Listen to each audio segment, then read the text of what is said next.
ദൈവനാമം മഹത്വപ്പെടുമാറാകട്ടെ. ദൈവത്തിൻ്റെ വചനത്തിൽ അനേക പ്രോമിസസുകൾ ദൈവം നമ്മൾക്കായിട്ട് തന്നിട്ടുണ്ട്.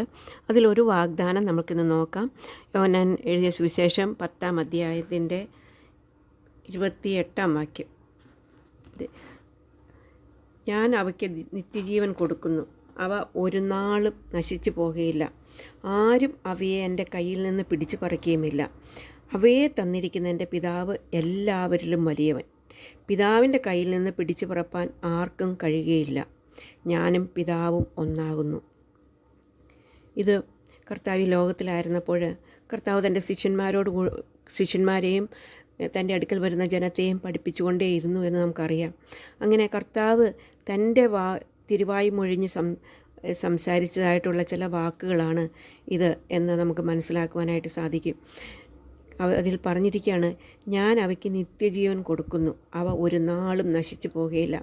നിത്യജീവൻ എന്നുള്ളത് ഒരിക്കലും നഷ്ടപ്പെട്ടു പോകാത്ത, നശിച്ചു പോകാത്ത ജീവൻ, ഇന്നും ഇന്നലെയും നാളെയും ഉള്ളതായിട്ടുള്ള ജീവൻ, അല്ലെങ്കിൽ ഒരിക്കലും നഷ്ടപ്പെട്ടു പോകാത്ത ഒന്നാണ് ഇവിടെ നിത്യജീവൻ എന്നുള്ളത്. അപ്പോൾ ഇവിടെ കർത്താവ് പറയുകയാണ്, ഞാൻ അവയ്ക്ക് നിത്യജീവൻ കൊടുക്കുന്നു. നമ്മൾ കർത്താവിനെ സ്വന്തം രക്ഷകനായിട്ട് സ്വീകരിക്കുന്ന സമയത്ത് നാം ദൈവത്തിൻ്റെ മക്കളായിട്ട് തീരുന്നു. നമ്മൾ നിത്യജീവൻ അവകാശികളായിട്ട് തീരുന്നു. അവനെ കൈക്കൊണ്ട് അവൻ്റെ നാമത്തിൽ വിശ്വസിക്കുന്ന ഏവർക്കും ദൈവമക്കളാകുവാൻ ദൈവം അധികാരം കൊടുത്തു എന്ന് നാം യോഹന്നാൻ 1:12 വായിക്കുന്നു. അതുപോലെ തന്നെ തൻ്റെ ഏകജാതനായ പുത്രനിൽ വിശ്വസിക്കുന്ന ഏവനും നശിച്ചു പോകാതെ നിത്യജീവൻ പ്രാപിക്കേണ്ടതിന് ദൈവം അവനെ നൽകുവാൻ തക്കവണ്ണം ലോകത്തെ സ്നേഹിച്ചു. അതെ, ദൈവം നമ്മളെ സ്നേഹിച്ചു മാത്രമല്ല ഈ പ്രോമിസ് നമുക്ക് തന്നിട്ടുണ്ട്. ഞാൻ അവയ്ക്ക് നിത്യജീവൻ കൊടുക്കുന്നു, അവ ഒരു നാളും നശിക്കുകയില്ല.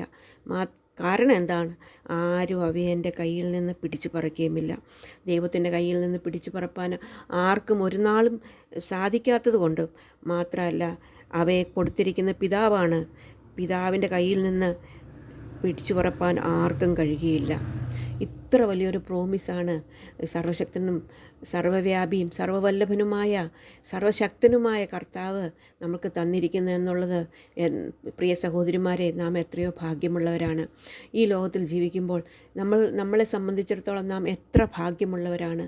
ഈ പ്രോമിസിൻ്റെ അർത്ഥം മനസ്സിലാക്കി ജീവിപ്പാൻ കർത്താവ് നമ്മളെ സഹായിക്കട്ടെ.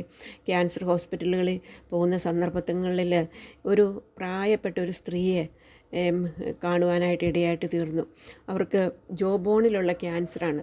അപ്പോൾ പുറത്തുനിന്ന് വായുടെ ജോയിൽ ക്യാൻസർ വന്ന് അത് പഴുത്ത് ഇങ്ങനെ ഒഴുകുവാണ്. നമുക്ക് കണ്ടാൽ ഒരു ഭയാനകമായിട്ട് തോന്നും. ഈ പുറത്തുള്ള ഫ്ലഷെല്ലാം അത് അലിഞ്ഞു കഴിഞ്ഞു. അപ്പോൾ അവിടെ ഒരു വലിയ കുഴി പോലെ ഈ വായിൽ കാണാനായിട്ട് സാധിക്കും. പുറത്തുനിന്ന് നമുക്ക് നോക്കിയാൽ അകത്തെ പല്ലുകൾ കാണാം. ഇതങ്ങനെ അത്രമാത്രം ദ്രവിച്ചിരിക്കുന്ന ഒരവസ്ഥയിലാണ്. അങ്ങനെ ഒരവസ്ഥയെ കൂടെ കടന്നു പോകുന്നൊരു സ്ത്രീ പറഞ്ഞു, മരിച്ചാൽ കൊള്ളാമെന്ന് പലപ്പോഴും ആഗ്രഹമുണ്ട്, എന്നാൽ എനിക്ക് മരിക്കാൻ ഭയമാണ്. കാരണം ഈ ലോകത്തിൽ ഞാനിവിടെ ജീവിക്കുമ്പോൾ ഈ ലോകത്തിൽ ഞാനുണ്ട് എന്നുള്ളൊരു ചിന്ത എൻ്റെ ഹൃദയത്തിൽ ഭരിക്കുന്നു. അതുകൊണ്ട് മരണം എന്നുള്ളത് എനിക്ക് ഭയമാണ്. അതിവേദനയിൽ കൂടെ കടന്നു പോവുകയാണെങ്കിൽ പോലും മരിക്കാൻ ഭയമാണ്. കാരണം മരിച്ചു കഴിഞ്ഞാൽ എന്താണ്, എൻ്റെ അവസ്ഥ എന്താകും, ഞാൻ എന്തായിട്ട് തീരും, ഇതൊന്നും എനിക്ക് അറിയത്തില്ലല്ലോ. ഇവിടെ ഈ വേദനയാണെങ്കിലും ഞാൻ ഈ ലോകത്തിൽ ജീവിക്കുന്നു എന്നുള്ളത് എനിക്കറിയാമെന്ന് ആ സ്ത്രീ എന്നോട് പറയുവാനായിട്ട് ഇടയായിട്ട് തീർന്നു. ദൈവത്തിൻ്റെ കൃപയാൽ, ദൈവത്തിൻ്റെ കരുണയാൽ ഞങ്ങൾക്ക് അവരോട് സുവിശേഷം പറയുവാനായിട്ട് ദൈവം ഇടയായിട്ട് തീർന്നു. കണ്ടാൽ ഭയം തോന്നും നമുക്ക് ആ അവസ്ഥയിൽ. എന്നാൽ അവരുടെ ബോധം ഒട്ടും നഷ്ടപ്പെട്ട ഒരവസ്ഥയിലല്ല. ഇത്രമാത്രം ഒരു വേദനാജനകമായ അവസ്ഥയിലാണെങ്കിലും നാം പറയുന്നത് മനസ്സിലാക്കുവാനുള്ള ശരിയായിട്ട് അവർക്ക് ഒരു കഴിവ് അല്ലെങ്കിൽ അതിനുള്ള ആ ബോധം അവരിലുണ്ടായിരുന്നു. അപ്പോൾ കർത്താവായ യേശു ക്രിസ്തുവിനെക്കുറിച്ചും അവൻ നമുക്ക് വന്നിരിക്കുന്ന നിത്യജീവനെക്കുറിച്ചും നമ്മൾ കർത്താവിൻ്റെ മക്കളായിട്ട് തീരും, കർത്താവിന് രക്ഷകനായിട്ട് ജീവിക്കുന്ന സമയത്ത് നമുക്ക് നശിച്ചു പോകാത്ത നിത്യജീവൻ ലഭിക്കും എന്ന് അവരോട് പറയുവാനും, അന്ന് ആ ദിവസം അവർ കർത്താവായ യേശു ക്രിസ്തുവിനെ അവരുടെ രക്ഷകനും ദൈവവുമായിട്ട് സ്വീകരിപ്പാനായിട്ട് ഇടയായിട്ട് തീർന്നു. ഞങ്ങൾ അനേക വാക്യങ്ങൾ അവരെ വായിച്ച് കേൾപ്പിച്ചു. ഈ വാക്യം വായിച്ചപ്പോൾ അവർക്ക് വളരെ സന്തോഷമുണ്ടായി. ഞാനിന്ന് ദൈവത്തിൻ്റെ മകളാണ്, നിത്യജീവൻ അവകാശിയാണ്, അതുകൊണ്ട് എനിക്കിനി മരിക്കുവാനായിട്ട് ഭയമില്ല എന്ന് പറയുവാനായിട്ട് ഇടയായിട്ട് തീർന്നു. ഈ ലോകത്തിൽ വെച്ച് ഇനി കണ്ടുമുട്ടിയില്ല എങ്കിലും നിത്യതയിൽ നമ്മൾക്ക് ഒന്നിച്ച് കാണാം എന്ന് ആ സഹോദരി പറയുവാനായിട്ട് ഇടയായിട്ട് തീർന്നു. പ്രിയ സഹോദരിമാരെ, നാം ഈ പ്രോമിസ് എന്ന് പറഞ്ഞാൽ അത് എത്രയോ മഹത്വമുള്ളതാണ്, എത്രയോ വലിയതാണ് എന്നുള്ളത് മനസ്സിലാക്കി നന്ദിയുള്ളവരായിട്ട് ദൈവത്തെ പ്രസാദിപ്പിച്ചുകൊണ്ട് ദൈവത്തിൻ്റെ ഹിതപ്രകാരം ജീവിപ്പാൻ കർത്താവ് നമ്മളെ സഹായിക്കട്ടെ. അവൻ്റെ വലിയ നാമം മഹത്വപ്പെടുമാറാകട്ടെ.